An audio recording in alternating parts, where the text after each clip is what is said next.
And, I'm a military man. I'm a man who fights wars for his country.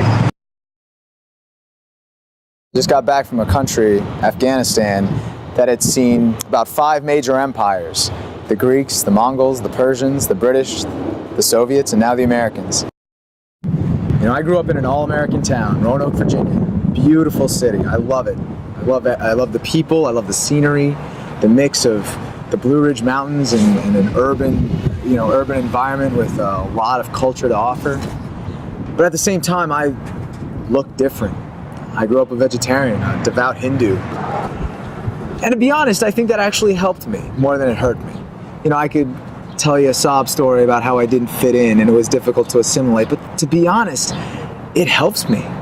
And people may look at me and say, how can a guy like me appreciate MK Gandhi? How can a guy like me even appreciate a faith like Hinduism, where it seems as if pacifism is the staple?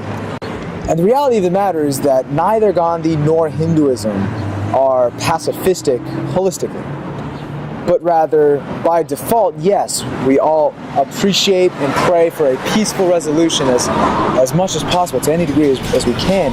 But one thing that they both Hinduism and Gandhi has taught me is that both are about standing up for what you believe in, fighting for what's right at the end of the day.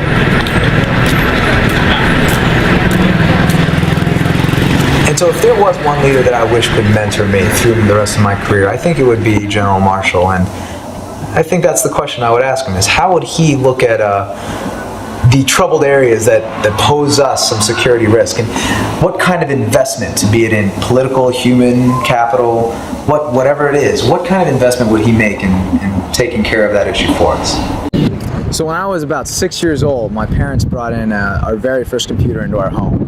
And at that point, it was a giant desktop the size of a little microwave, really, and a fridge on top of it. It was a big machine. And we managed to connect it to the internet. And to me, that was absolutely amazing. I had no idea. I had no idea what the internet could do at the time. And I remember sitting down with my father, and my dad says, "So, what do you want to learn? What do you want to research?" I don't think I quite understood what it meant to have all that information at my fingertips and how powerful that really was.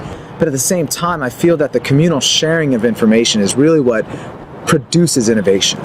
And that's where I think computers, technology, the internet have done their greatest service. And that's quite frankly why I started writing and started my website when I was in Afghanistan, even from the deserts of Afghanistan, living out of a 18-ton striker in the middle of Zari in Panjwai in Kandahar province. I was able to write stories and share my experiences on the ground with the American people, with my friends and family back home. Writing was an outlet for me. And I'd almost argue that the internet allowing people to have a default platform upon which anyone can contribute, upon which anyone can share their story, share their mind. It's almost like having a counselor there 24 hours a day whom you can write to at all times, and having an audience that's not necessarily captive, but at least accessible. And so yeah, to me it's very powerful to be able to write and share information through that medium.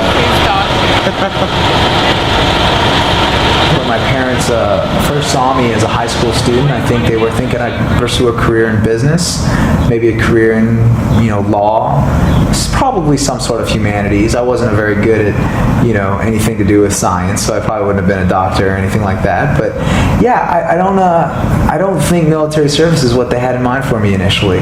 But now that I've kind of gone through the mold, I think they see that the signs were there, and it is a good fit for me, at least for this point, this chapter of my life.